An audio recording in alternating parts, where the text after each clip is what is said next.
Hi everyone! Kumusta po kayong lahat? Welcome ulit dito sa aking Facebook page at sa aking YouTube channel. So kahapon na sa isinagawang rally, prayer rally na sinasabi ng mga supporters ni Pastor Apollo Quiboloy sa Liwasang Bonifacio, sa tingin ko parang pang-6 or pang-7 araw na nila itong ginagawa. Pero ayon sa ibang mga nag-o-observe, hindi na daw ito matatawag na prayer rally, kung hindi isa na itong anti-BBM rally. Dahil karamihan daw sa mga nagsasalita doon, ang mga pinupuntirya nila ay ang pamilyang Marcos at administrasyong Marcos. So depende na ito kung ano yung perception ninyo sa naturang rally ng mga supporters ni Pastor Apollo Quiboloy. Pero kahapon, sa kanilang rally, matindi ang mga binitawang salita ni Attorney Glenn Chong na dating taga-suporta ni BBM nung tumakbo ito sa pagkapangulo. Mabibigat yung mga bintang niya sa mag-asawang Marcos, kina Presidente Bongbong Marcos at First Lady Lisa Marcos, pati na rin sa pinsan nila na si Speaker Martin Romualdez. Ayon mismo kay Glenn Chong, nasaksihan niya ang lahat ng mga ito at hindi niya ito gawa-gawa lang, kung hindi andoon siya mismo, kung kaya sinasabi niya na hawak niya ang mga alas laban sa mga taong ito.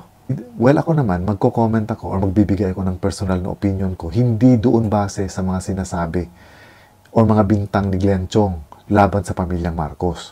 Ang akin dito, ang gusto kong ipunto dito, ay para sa mga nagtatrabaho sa gobyerno, particularly yung mga officials ng government natin, na sana kung meron silang nakikitang katiwalian o mga maling gawain na apektado ang sambayanan, dapat sana kung pwede, agad nila itong ipaalam. Hindi yung inaantay pa nila ang ilang taon, o di kaya ay inaantay pa nila na magkasiraan sila o magkasamaan sila ng loob, sa kanila ilalabas yung mga nalalaman nila. Kasi kung tutuusin natin, hindi ito parang isang personal na problema between friends or between family members na kung saan iisa or iilang tao lang ang maapektuhan. Kapag ang usapin kasi ay gobyerno, ibig sabihin nito, ang maapektuhan dito ay ang buong bayan or ang mga constituents na sakop ng opisyal na pinagbibintangan na may ginagawang kalokohan or katiwalian. So hindi ko rin sinasabi na totoo itong mga sinasabi o bintang ni Glenn Chong. Maaring totoo, maaring hindi. Wala tayong hawak na patunay o katibayan kung hindi yung mga salita lang ni Glenn Chong. Not unless siguro na magkaroon ito ng kaso mismo sa korte at maglabasan ang mga ebidensya ng magkabilang kampo para patunayan kung sino nga ba sa kanila ang nagsasabi ng totoo. Dahil napakabigat talaga nitong mga bintang ni Glenn Chong, lalong-lalo na yung sinasabi niyang dayaan na minanipulate di umano ni First Lady Lisa Marcos para masigurong manalo ang kanyang asawa na ngayon ay naging presidente na si Bongbong Marcos. Ganon din daw yung pagmanipula ni First Lady Lisa Marcos para manalo yung panganay niyang anak na si Sandro Marcos. Matindi rin yung akusa niya laban kay Speaker Romualdez na kung saan sinasabi nga ni Glenn Chong na noong panahon na congressman pa siya ng Biliran ay may involved dito na 525 million pesos na para sana pondo para sa isang project na hindi naman daw nagawa pero na-i-declare na tapos na yung proyekto. So hindi basta-basta itong mga bintang ni Glenn Chong. Although it's better late than never, sabi nga nila, kahit papano, nailabas lahat ito ni Glenn Chong. Although hindi nga lang natin ma-confirm siyempre kung kaano ito katotoo. Pero just the same, kung meron sanang mga future na whistleblowers sa ating gobyerno, kung pwede, agad na nilang ipalabas. Hindi na yung antayin pa nilang maraming taon na lumipas o di kaya antayin pa nila na magkasiraan. Dahil kapag ganun yung nangyayari, parang kinukonsinti rin nila yung mga maling nagawa ng mga inaakusahan nila. Kasi lalong-lalo na kapag opisyal ng gobyerno ang involved, ang nakasalalay dito ay ang kapakanan ng bayan o ng isang bansa. So hindi tama na manahimik dahil kaibigan mo yung sangkot dito o di kaya ay may kapalit ang iyong pananahimik, kaya hindi ka magsasalita. At magsasalita ka na lang kapag ka nasira na yung pagkakaibigan o samahan ninyong dalawa, tsaka mo ito ibubulgar sa mga kababayan mo. So medyo, although okay din, pero ibig ko sabihin dito, medyo late na kasi kapag ka ganun. Kumbaga, maaaring wala na yung mga ibang ebidensya at wala na rin maaari yung ibang mga testigo. Kung papatagalin mo pa ito. So sana, sabi ko nga kanina, sa mga susunod pa na mga opisyal ng gobyerno o mga taga-gobyerno na may nakikitang katiwalian o mali sa kanilang pamahalaan, especially yung may mga national positions, na sana naman bilang tulong nyo na rin sa bansa natin, mas i-prioritize natin yung kapakanan ng mga mamamayan kaysa sa mga personal na interest natin or sa mga personal relationships natin. But anyway, ito ay opinion ko lang naman. So eto na ngayon, pakinggan natin yung mga malulutong at matitinding bintang o aligasyon ni Glenn Chong laban kina Pangulong Bongbong Marcos, First Lady Lisa Marcos, at kay Speaker Martin Romualdez. Thank you, Kuya.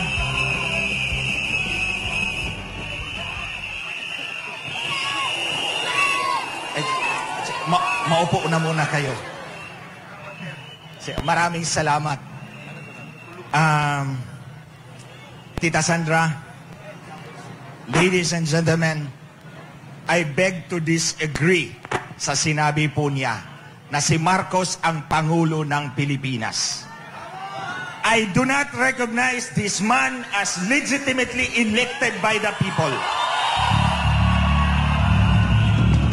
Marcos, kung may hiya ka sa sarili mo, bumaba ka dahil minanipula mo ang election system noong 2022. Ulitin ko, Marcos Jr., wala kang moral authority to lead this nation dahil minanipula ng asawa mo at ikaw ang Smartmatic election system. At nandun ako nung inamin ng asawa mo na magmi-meeting kayo ng may-ari ng Smartmatic. Noong 2016, dinaya si Marcos. Sumigaw siya. Dinaya ako. Ako ang pinaharap nila sa mainstream at foreign media para i-explain kung paano dinaya si Marcos. Kaya mula noon, nagtrabaho ako sa kanila. Nagboluntaryo po ako sa kanila sa loob ng 6 na taon. Walang bayad kahit piso. Walang bayad ha, kahit piso. Tinatawag kami, nagpapakain sa kanilang bahay, 1:00 ng umaga na ako nakakauwi. Pero walang bayad lahat yun. Noong 2018, nagtestigo ako sa Senado at sinabi ko may 459 presinto na nagtatransmit na ng resulta 1 araw bago ang halalan. 4 na buwan pagkatapos noon, pinatay ang aking personal aide and best friend ng 20 pulis. Tinorture at grinder ang 4 na ngipin sa harap, kalahati na lang ang natira. In fairness naman sa mga Marcos, nagpadala ng bulaklak. Okay lang, walang problema. Nung nag-file na si Bongbong Marcos ng kanyang Certificate of Candidacy, tinawag ako ni Lisa Marcos. Ito ang opening line niya. Pwede bang pumunta ka sa headquarters kahit 2 beses lang isang araw, ay 1 linggo? Sabi ko, walang problema. Kahit araw-araw pa, pupunta ako ng headquarters. Tas ito ang next na sabi niya, magkano ibabayad ko sa'yo? Wait. Sabi ko sa kanya, di ba magkatrabaho tayo ng 6 na taon, wala ka naman binayad sa akin kahit piso? Ba't ako magpapabayad ngayon? Tas ito ang sabi niya, di bali na, pag nanalo tayo, gagawin kitang komisyoner ng COMELEC. Natuwa ako doon kasi malilinis na natin ang ating election system. Mapatalsik ko na si Smartmatic. Sabi niya pagkatapos noon, gagawin kitang chairman. Okay lang, walang problema. December 10, 2021, 2 buwan pagkatapos nag-file ni Bongbong Marcos ng Certificate of Candidacy, tinext ako ng sekretary ni Lisa Marcos. Pinapapunta ka ni Lam, Lisa Araneta Marcos. Pinapapunta ka ni Lam sa address na to. May meeting kayo ng Smartmatic. Okay? Magmi-meeting daw kami at ang Smartmatic. Akala ko ba'y kalaban natin to? Okay? Doon sa meeting na yon, walang, take note, walang representative si Sara Duterte. Ang representative na nandun sa meeting kay Lisa Marcos at si Tambi. Si Tambaloslos. Magkakuntsaba na yung dalawa noon pa. Oh. Nandoon ang abogado ni Tambi. Siyempre, kilala ko yun. Bakit? Kasi abogado ko rin siya. So, hindi ako pwedeng magkamali. Pagkatapos noon, may ikalawang meeting. Si Cesar Flores, ang dating pinuno ng Smartmatic sa Pilipinas. Nag-video conference kami. Dahil kalaban ko si Cesar Flores at Smartmatic, sabi ng mga tauhan ni Lisa Marcos, magtago ka. Kasi baka hindi magsasalita pag makita ka. Ako naman, nagtago ako doon sa may sofa. Pero kitang-kita ko, nandun si Lisa Marcos at nandun si Cesar Flores. Pangalawang meeting sa Smartmatic. Ito yung pangatlo, mas mabigat. Nang araw na yon, may meeting ako kay Lisa Marcos na kaming dalawa lang, one-on-one. Dumating tong dalawang marites, si Hubert Guevara at si Ivan Oy. Si Hubert Guevara ginawa niyang Senior Deputy Executive Secretary. Si Ivan Oy ginawang Secretary ng Department of Information and Communications Technology. Sumabay sila sa akin sa meeting. Wala naman silang kasama doon eh. Tapos nung pumasok na kami sa opisina ni Lisa Marcos, dito si Ivan Oy, si Hubert Guevara, si Ivan Oy, ako rito. Nakaharap si Lisa Marcos dito. Kompleto yung drama ko, di ba? Sabi niya, guys, I have a meeting with the owners of Smartmatic. I need 2 technical guys to be with me. Tapos labay lingon sa akin, but not you, because they hate you so much. Ayan. Isa-isahin natin. Anong ibig sabihin ng meeting niya sa may-ari ng Smartmatic? Gawin muna natin Tagalog. Pare, may pakikipagpulong ako sa may-ari ng Smartmatic. Kailangan ko ng 2 technical guys. Pero hindi ka pwede. Dahil galit na galit sila sa iyo. So ano bang pagpupulungan nila? Magdarasal ba silang 3 doon? Hindi. Bakit mo kailangan ng 2 technical guys? Tandaan nyo, yung pagbibilang ng boto, alam na yan ni Lisa Marcos. Hindi na kailangang i-explain sa kanya dahil 6 na taon na akong nag-i-explain sa kanya. So anong diskusyon ang kailanganin niya ang technical guys? Walang iba kundi paano manipulahin ang boto.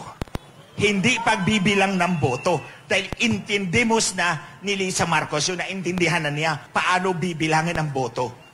For her to need 2 technical guys, ang pag-uusapan, paano mamanipulahin ang boto. Pero hindi ikaw pwede glanchong dahil galit na galit sila sa'yo. So ibig sabihin, sinabihan na siya ni Smartmatic, mabigat ang ating pag-uusapan technical.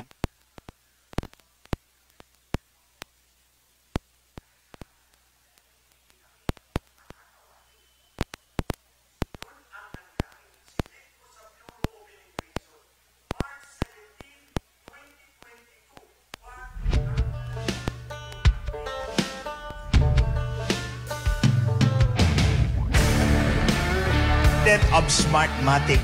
Yun ang kamiting ni Lisa Marcos.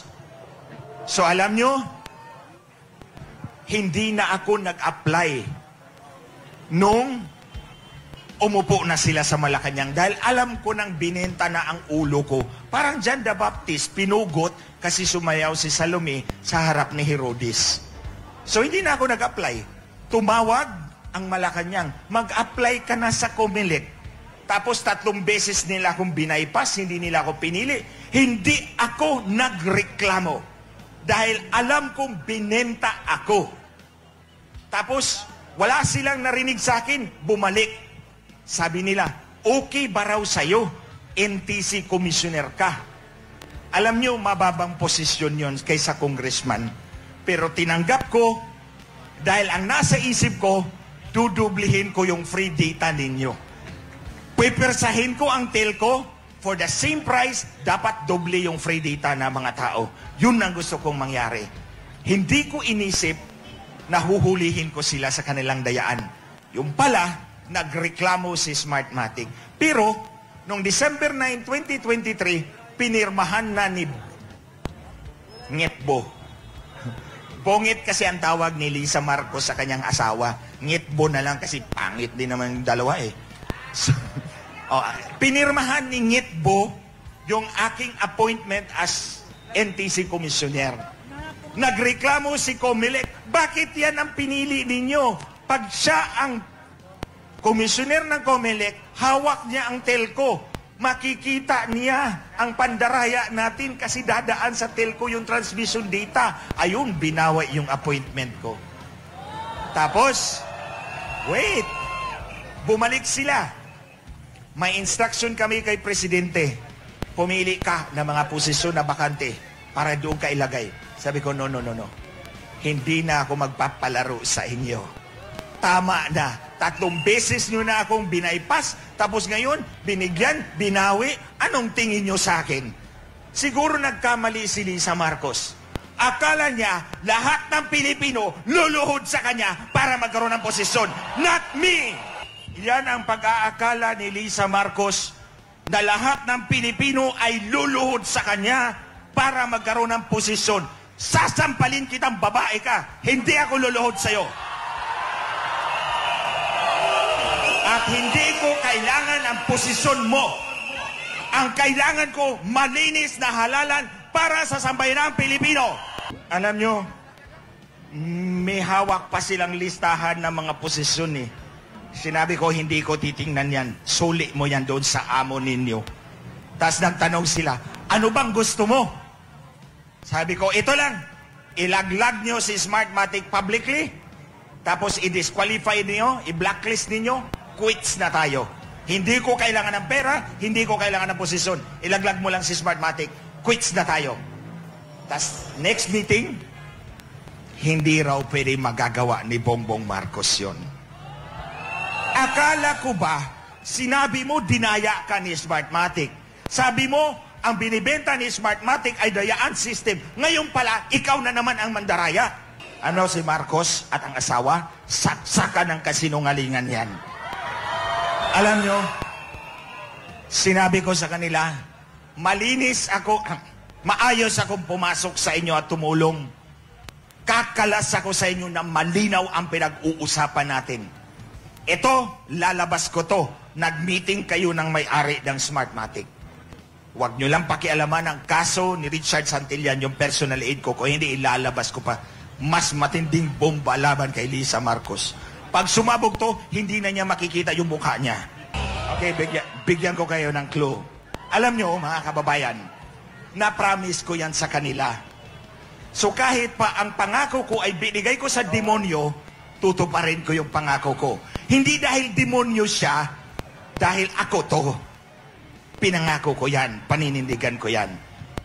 Pero, bago ako pumunta ng Cebu at magsalita doon, pinakasuhan nila ako sa IBP para tumigil ako. Ang sabi ko kay Lisa Marcos doon sa Cebu, inunahan mo na ako.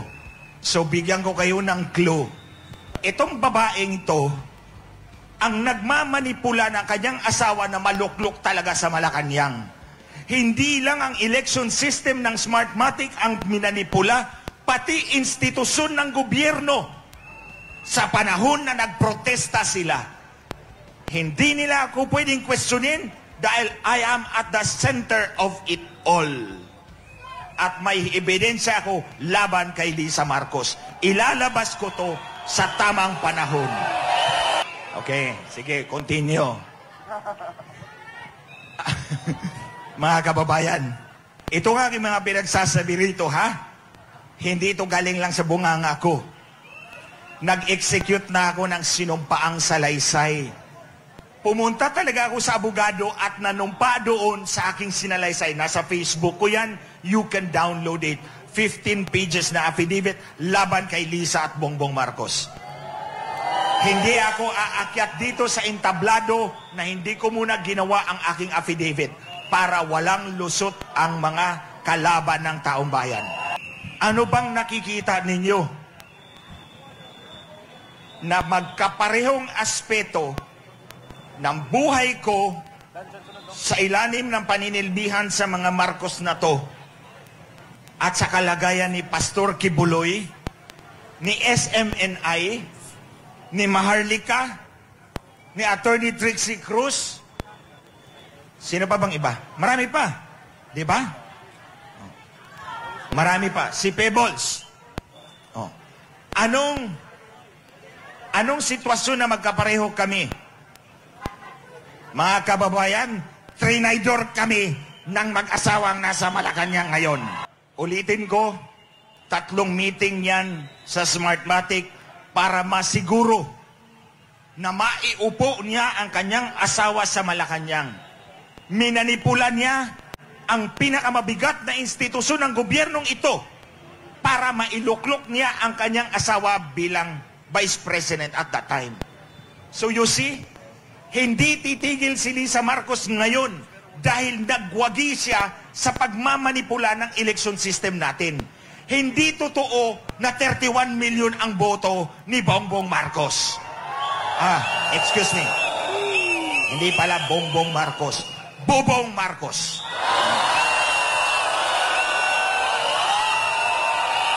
Ulitin ko. Hindi totoong 31 million ang boto ni Bobong Marcos. Dinagdagan yan. Tulad ng sinabi ko, sa 3 meeting na yon, walang representative si Sara Duterte. At ayaw ni Lisa Marcos kay Sara Duterte, believe me, nandun ako sa kanyang opisina. Ayaw niya kay Sara Duterte. So, sa pagitan ng dalawang mataas na, actually, ang pinakamataas na opisyal, na lehitimong pinili ng taong bayan si Sara Duterte, hindi si Marcos. Alam nyo, ang totoong boto ay yung kay Sara Duterte. 32 million something. Yung kay Marcos, ang estimate ko talaga nasa 24 million lang. Inangat nila para pumantay kay Sara Duterte. Dahil kung 24 million lang si Marcos, 32 million si Sara Duterte, lahat tayo, ang titingalaing leader ay si Sara Duterte. Kaya, huwag tayong maniwala na 31 million mahigit ang boto ni Bobong Marcos. In-adjust yan ni Smartmatic. Okay. Kaya, huwag tayong mag-atubiling humingi o i-demand sa kanya na bumaba ka sa pwesto. Dahil ang kapal-kapal ng mukha ninyong mag-asawa. Ewan ko lang kung tatablan ang mga mukha nitong dalawang ito sa sigaw nating lahat. Pero, let's keep fighting. Ito. Sandali lang, hindi pa ako tapos. Sana ba? Okay. Dito tayo sa private initiative ni Lisa Marcos. Alam nyo, deep in my heart, I know na hindi nanalo si Sandro Marcos. Minanipula yan ni Smartmatic. Pero, mahal na mahal ni Lisa Marcos ang kanyang panganay dahil kamukha niya. At gagawin niyang pangulo yan. Ang problema, hindi pa kwalipikado. Sa 2034 pa. Ang termino ni Marcos Jr. hanggang 2028 lang. So, ang panakitbutas dyan ay si Tambi. Actually, ang tawag ko sa kanya, hindi lang tambalos-los, pato. Kasi when he walks like a duck. Dumating yata yung pinakamamahal nating Vice President, Inday Sara Duterte! Tulad ng sinabi ko kanina, si Lisa Marcos, ang katuwang niya ay si Tambaloslos. Okay? Si Marcos Jr., tapos may 6 na taon, 2028 to 2034, hindi pwedeng tumakbo ang kanyang anak dahil bata pa.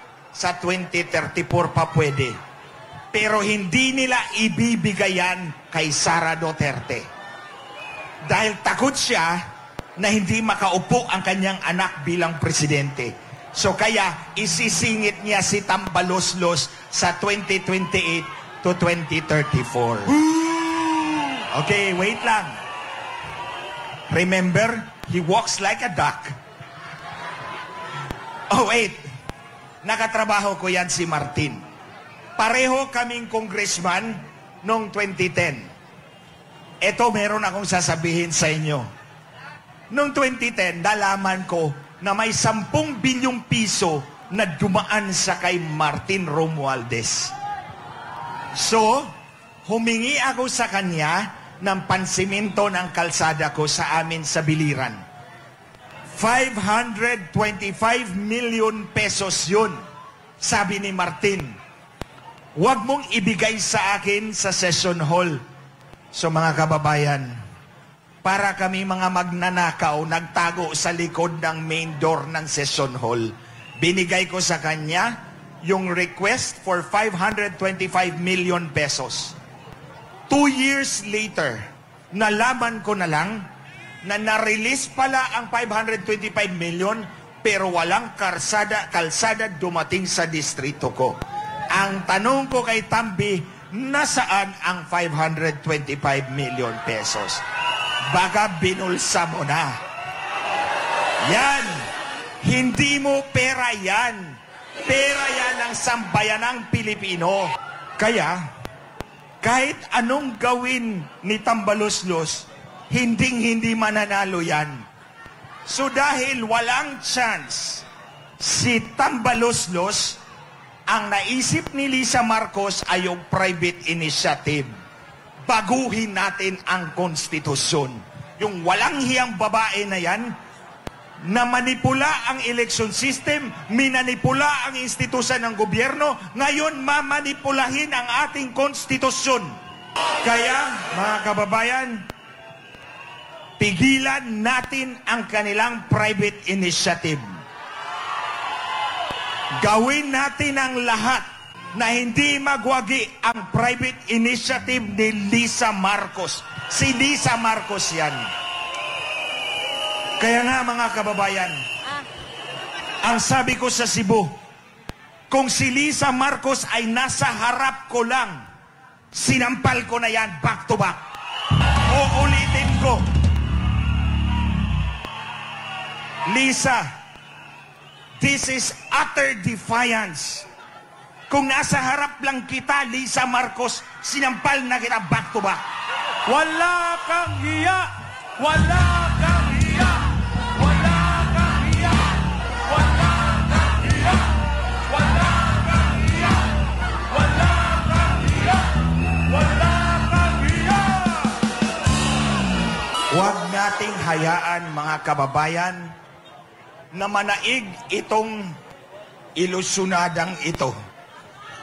Sinabi kong ilusyonada dahil kung napuna ninyo, na kahapon ko lang to napuna nag-junket ang walang hiya, pumunta na naman ng Germany at Czechoslovakia. Na-notice ninyo ang handrail ng access boarding stairs ng eroplano? Puno ng bulaklak? Oh, ni-research ko yan. Lahat ng arrival, departure at arrival nila, may bulaklak yung hagdanan. Alam nyo, isang gamitan lang yan. Sabi nga ng kaibigan ko, buhay pa pero marami na silang bulaklak. Oh. Yan ay matibay na ebidensya ng pagwawaldas ng pera ninyo. Sila, ginagawa lang na palamuti ang perang pinaghirapan ng mga nanay at tatay ninyo. Hindi mo pera yan! Hindi mo pera yan! Hindi mo pera yan!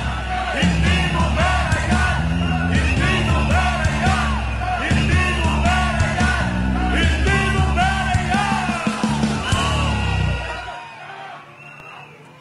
Tingnan natin mga kababayan kung pagdating ng eroplano niya, may bulaklak pa. Gawin na lang nating korona sa patay. Di ba? tayong lahat mas powerful to fight them. Kasi hindi naman sila ang totoong halal ng taong bayan.